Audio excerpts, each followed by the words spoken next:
की थी है गुपाक बलोच आम गाल नहीं ऐदी इज्जत करने वाले बलोच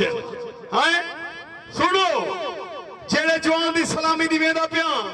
हाथ हरसी और दुआई मंगो अल्लाह को बड़ा पहलवान बनावे तुसा ताड़ी सुनो तो मैं सलामी दी खावा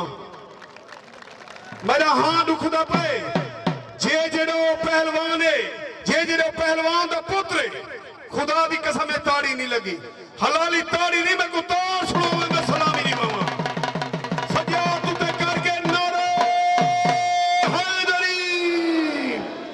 आसू पहलवान मुल्तानी पिसर अच्छी पहलवान